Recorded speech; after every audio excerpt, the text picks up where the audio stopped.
Well, hello all and welcome. Hope you're all doing well. As you can see, I'm out in the greenhouse. I've got a little bit more seed sowing to do. I'm not going to go through all of it. I'll show you all of what I'm sowing. We're starting off some spring onions, Festa. Never grown them before, so that's something new. A bit of lettuce, Navara. I've got, to bear with me a minute, leeks, elephant, some more leeks, some tornado, some more spring onions, guardsman, and a bunching spring onion matrix. I'm then doing some garlic chives, a second sowing of basil, and a second sowing of the giant leaf parsley. What I'm also doing this year for a change, I was going to do it last year, and something, I don't know why, but I'll show you what I'm doing. I'm going to do these mammoth pot leeks.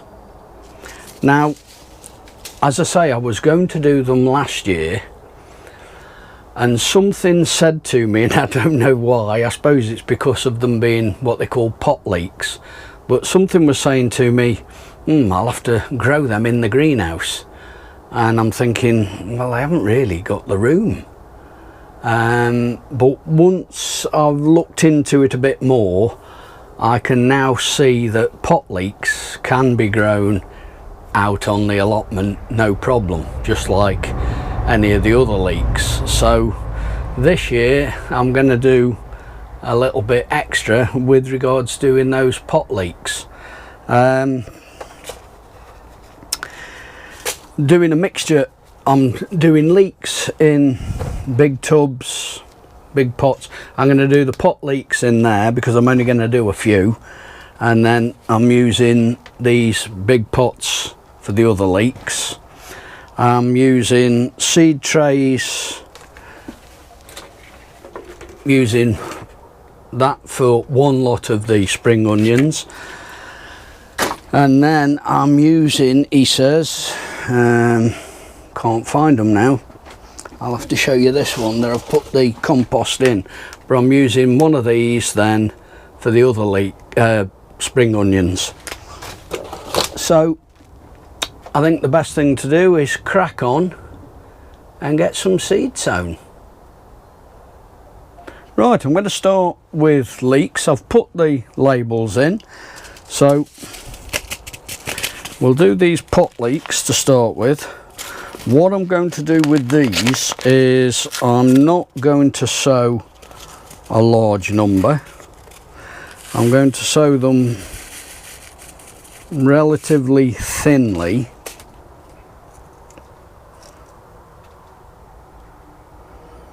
because for one thing I don't want a lot, but the other thing is they will stay in the pot for quite a while. So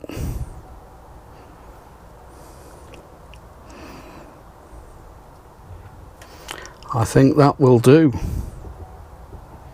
with those, and we'll give those covering of vermiculite.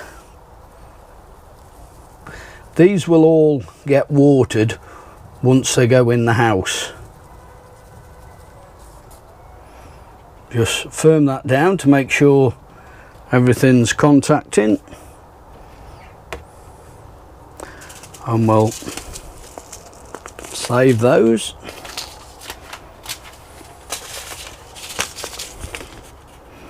These are the tornado. I'll just show you me doing these, and then I'll crack on and do the rest and bring you back when they're finished. Now we'll We'll sow these a little, shall we say, a little heavier. Again, this is a variety that I've never grown before, Tornado.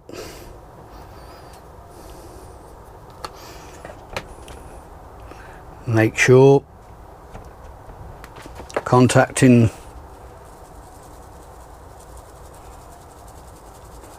pat them down to make sure they're contacting the compost well.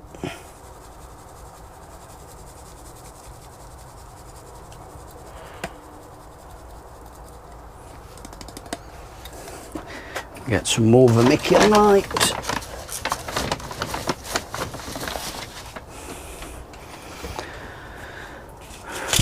As I say, I've got there's one or two firsts in amongst these. The basil, the garlic chives and the parsley, I'm doing those for my daughter more than anything else.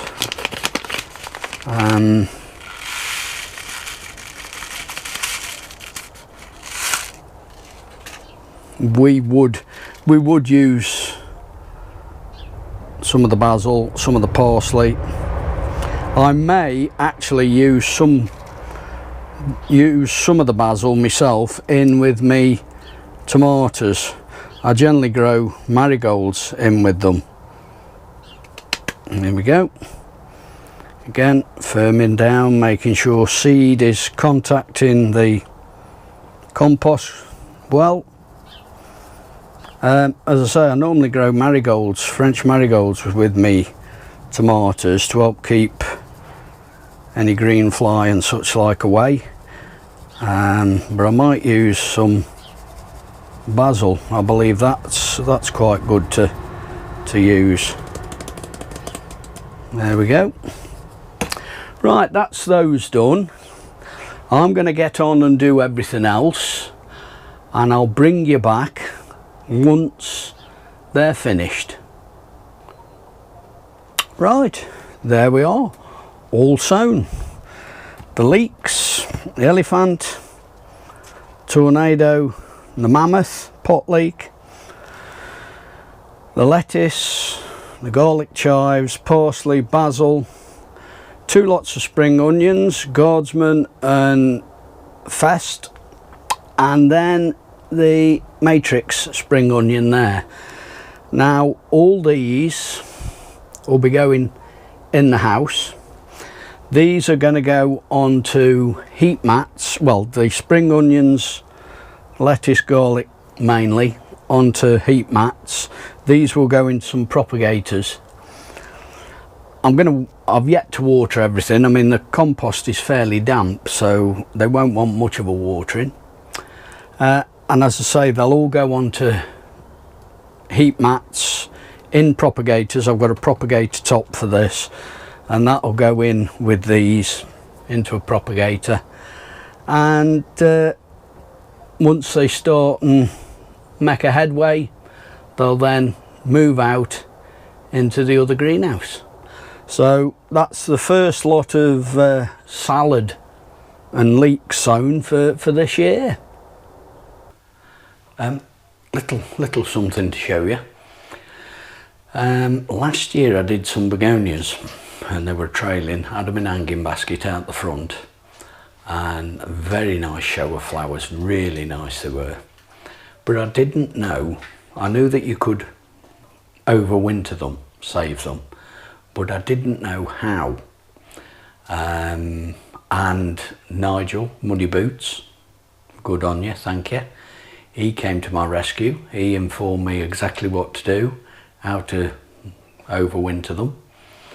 And I put them to one side, and only yesterday I thought, I better have a look, see how they're doing.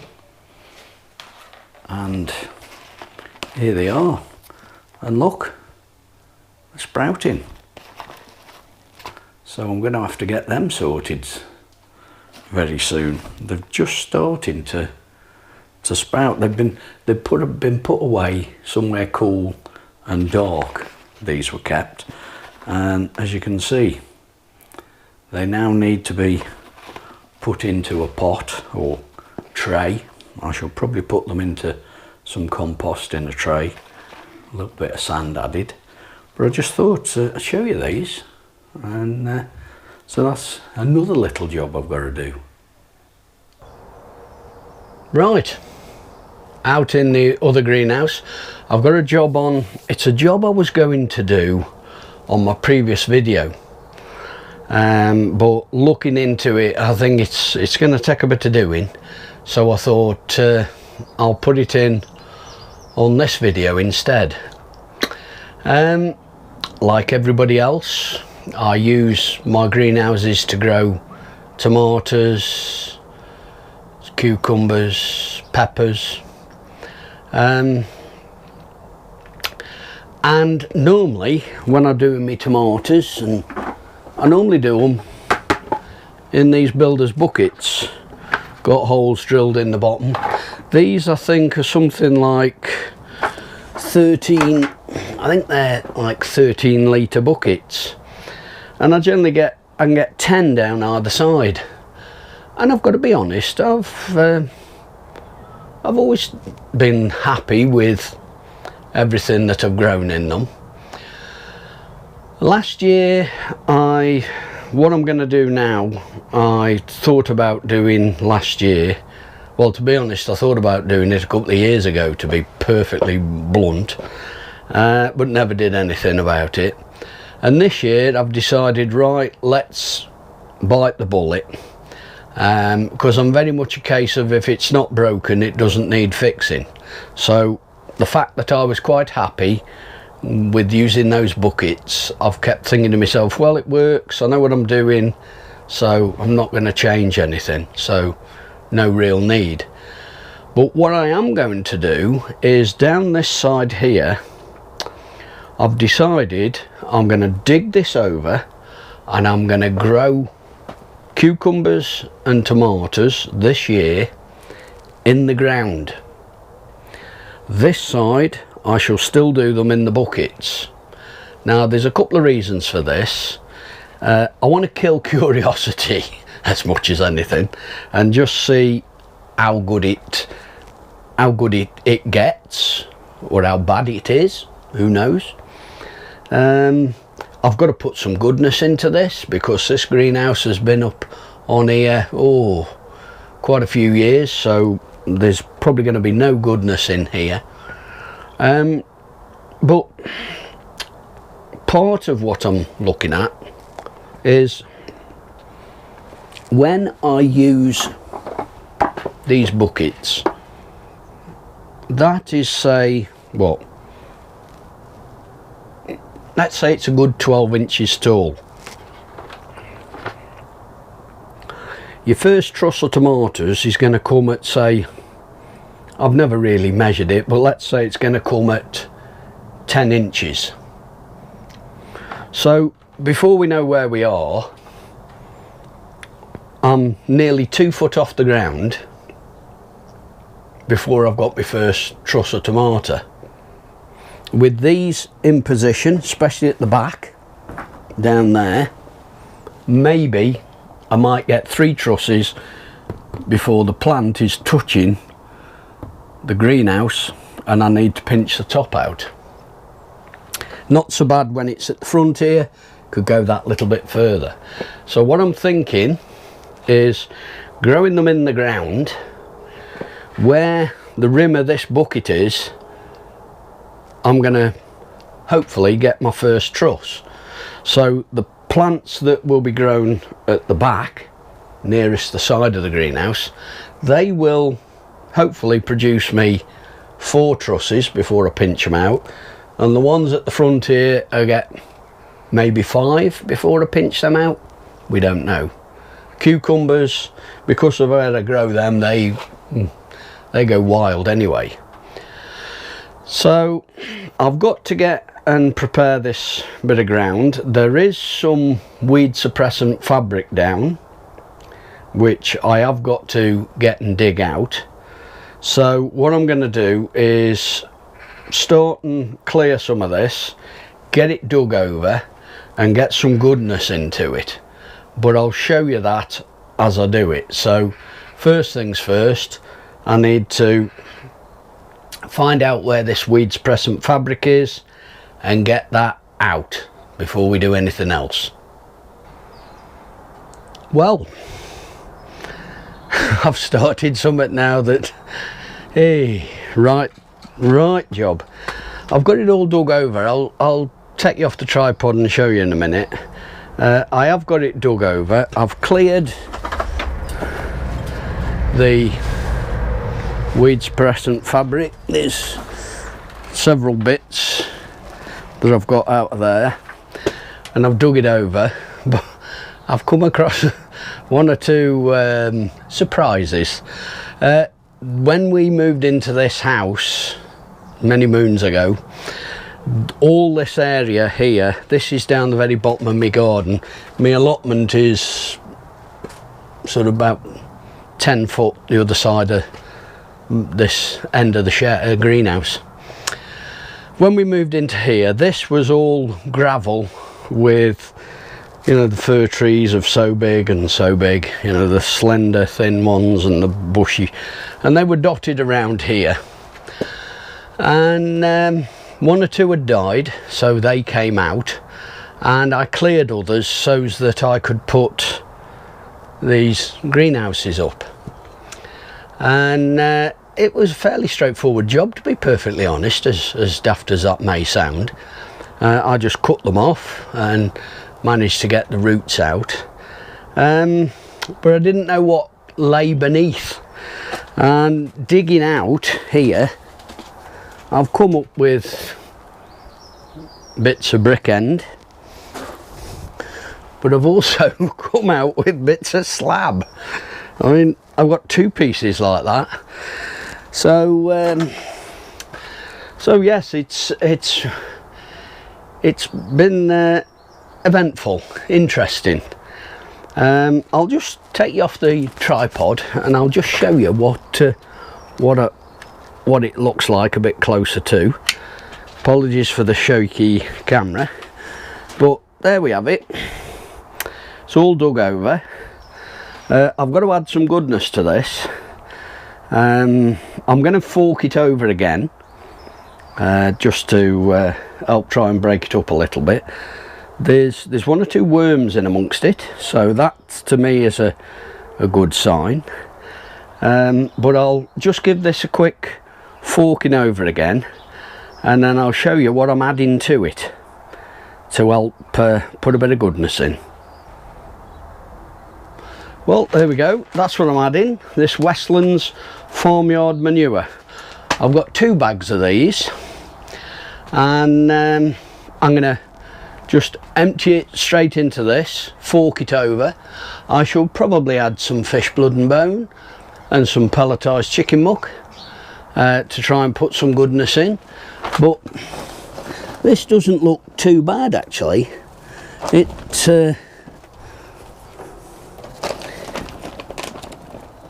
certainly doesn't smell like a farmyard, that's for sure, but it certainly looks pretty good. Oh, there's bits of, well, they look like bits of wood. Who knows?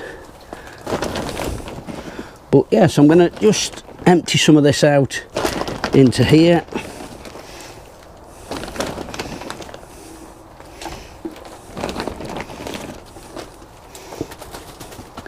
Get the fork and work that over.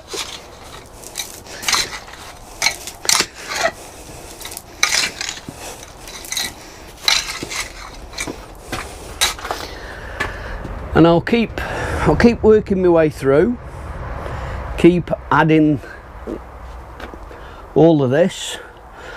May not need to add both bags, but because I've only just taken a little bit out of there, but I'll definitely get and put some more in. It will, before I put any tomato or cucumber plants in, it will have some other compost added to it. So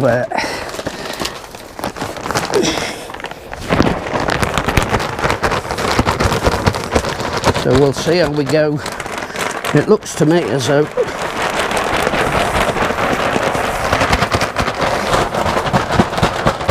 one bag, it looks like one bag is going to be enough to do this side, so I'll bring you back in a minute when I've finished.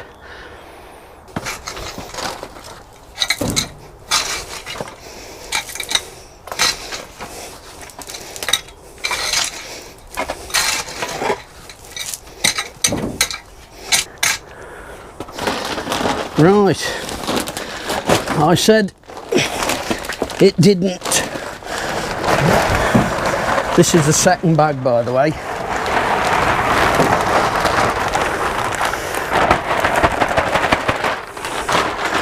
I said it didn't much smell like a farmyard.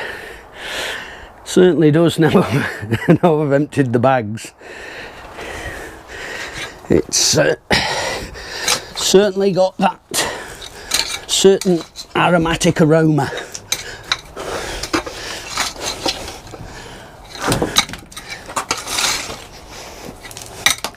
I'm just going to fork this over like this for now, and then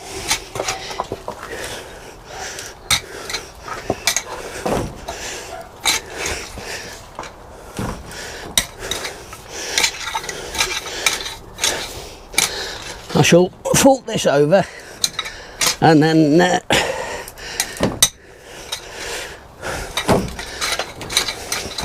just level it through a little, sweep the path,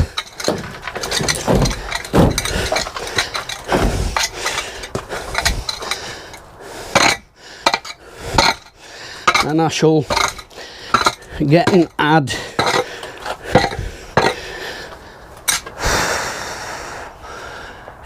fair buggers you up. Yeah, I'll just sweep this off, and then I'll get and as I say, level it off now, and then when I come to actually put my tomatoes and cucumbers in, I'll get and put a little bit of pelletised chicken muck, some fish blood and bone to it, and I'll probably put another bag of compost, just ordinary compost, into this, and work that in as well. Just try and get some goodness into this this ground that has been covered for probably 10 years, I bet, easy. Well, that's it for this one. You've seen I've got this bed dug over. Part of me was very much a case of what the hell have I started here, but persevered. There wasn't too much weed suppressant fabric down, and you've seen, like with the bricks and things that have, I mean what's this? A bit of a metal bracket of some sort, you know, little bit of all sorts under here. Nearly thought I might find a body the way I was going. But no, I'm glad I've done that. I have, since filmed this, I have just worked in a little bit of fish blood and bone, and I've got some grow rings. I will show you when I put the tomatoes out. I will show you what I'm using, but I've got some rings that are very much like a plant pot with a sort of trough round the outside of them with some spikes. I shall be placing them in here. I will put, when I put them in place, as I've said, I'm going to add some more compost to it and get that all, try and get as much goodness as I can, some pelletised chicken muck, and we'll see how we go. I'm glad I've got the leeks all sown, and some salad crops done as well. This side of the greenhouse, my next job is I've got these watering cans here and the canes are to grow the tomatoes up. I'm going to take them out, and I've got a cloche, coal frame, call it what you like, that will fit in there. It stands about 2'6", 3 foot high, something like that, and that'll go in there. And I will put into that, not straight away, but once the leeks start to really get themselves established, they'll go in there. And I'll also put my onions in, because at the moment my onions are under the grow lights in the house, and we'll go from there. So that'll help to bring them on. So thank you all very much for watching. Be good, look after yourselves, look after each other, and I'll see you in the next one. Ta-ra a bit.